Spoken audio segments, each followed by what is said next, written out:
Capítulo 16. Chegou assim a Derbe e também a Listra. E eis que havia ali um certo discípulo de nome Timóteo, filho de uma mulher judia crente, mas de pai grego. E os irmãos em Listra e Icônio davam dele bom relato. Paulo expressou o desejo de que este homem fosse com ele, e tomando-o, circuncidou-o por causa dos judeus que havia naqueles lugares, pois todos eles sabiam que seu pai era grego. Ora, enquanto viajavam através das cidades, entregavam aos que estavam ali, para sua observância, os decretos decididos pelos apóstolos e anciãos que estavam em Jerusalém. Portanto, as congregações continuavam deveras a ser firmadas na fé e a aumentar em número, dia a dia. Ainda mais, passaram pela Frígia e pelo país da Galácia, porque estavam proibidos pelo Espírito Santo de falar a palavra dentro do distrito da Ásia. Outros sim, descendo a Mísia, fizeram esforços para entrar na Bitínia, mas o Espírito de Jesus não lhes permitiu isso, de modo que deixaram Mísia de lado e desceram a Troade. E durante a noite apareceu a Paulo uma visão. Certo homem macedônio estava em pé suplicando-lhe e dizendo: "Passa a Macedônia e ajuda-nos." Ora, assim que ele viu a visão, procuramos passar a Macedônia, tirando a conclusão de que Deus nos convocara para declarar-lhes as boas novas. Portanto, de Troade fizemo-nos ao mar e fomos diretamente a Samotrácia, mas no dia seguinte a Neápolis, e dali a Filipos, uma colônia que é a cidade principal do distrito da Macedônia. Continuamos nesta cidade, passando ali alguns dias. E no dia de sábado fomos para fora do portão, para junto de um rio, onde pensávamos haver um lugar de oração, e assentamo-nos e começamos a falar às mulheres que se haviam reunido. E certa mulher, de nome Lídia, vendedora de púrpura, da cidade de Tiatira, e adoradora de Deus, estava escutando. E Jeová abriu-lhe amplamente o coração para prestar atenção às coisas faladas por Paulo.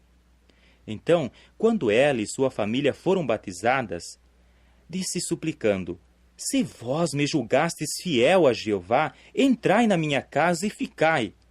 E ela simplesmente nos fez ir. E aconteceu que, quando íamos para o lugar de oração, veio-nos ao encontro certa serva, com um espírito, um demônio de adivinhação. Ela costumava fornecer muito ganho aos seus amos por praticar a arte do vaticínio. Esta moça seguia Paulo e a nós, e clamava com as palavras: "Estes homens são escravos do Deus Altíssimo, que vos estão publicando o caminho da salvação." Ela fazia isso por muitos dias. Por fim, Paulo ficou cansado disso e, voltando-se, disse ao espírito: "Ordeno-te em nome de Jesus Cristo que saias dela." E saiu dela naquela mesma hora. Pois bem, quando os amos dela viram que acabara a sua esperança de ganho, agarraram Paulo e Silas e os arrastaram para a feira perante os governantes, e conduzindo-os até os magistrados civis, disseram: "Estes homens estão perturbando muito a nossa cidade, sendo eles judeus, e publicam costumes que não nos é lícito adotar ou praticar por sermos romanos." E a multidão levantou-se toda contra eles. E os magistrados civis, depois de lhes arrancarem as roupas exteriores, mandaram que fossem espancados com varas. Depois de lhes terem infligido muitos golpes, lançaram-nos na prisão, ordenando ao carcereiro que os mantivesse seguros. Ele, por ter recebido tal ordem, lançou-os na prisão interior e prendeu os seus pés no tronco.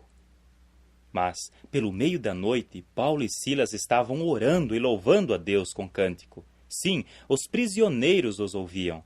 Repentinamente houve um grande terremoto, de modo que os alicerces da cadeia foram abalados. Ademais, abriram-se instantaneamente todas as portas e soltaram-se os laços de todos. O carcereiro, acordando do sono e vendo abertas as portas da prisão, puxou a sua espada e estava prestes a acabar consigo, imaginando que os prisioneiros tinham escapado. Mas Paulo clamou com voz alta, dizendo: "Não te faças dano, pois estamos todos aqui."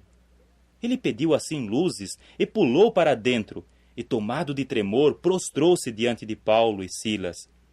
E ele os trouxe para fora e disse: Senhores, o que tenho de fazer para ser salvo?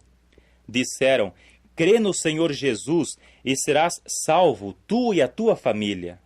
E falaram a palavra de Jeová a ele e a todos os na sua casa.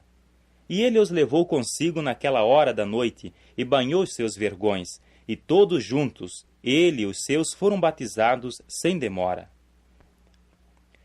E ele os trouxe à sua casa e pôs a mesa diante deles, e alegrou-se grandemente com toda a sua família, agora que tinha crido em Deus. Quando ficou dia, os magistrados civis mandaram os esbirros para dizer, livra esses homens. O carcereiro relatou assim as palavras deles a Paulo. Os magistrados civis mandaram homens para que vós dois fosseis livrados. Agora, portanto, saí e ide em paz.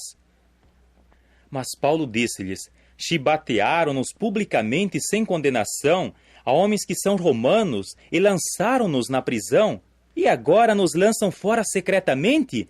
Não, deveras, mas que venham eles mesmos e nos levem para fora.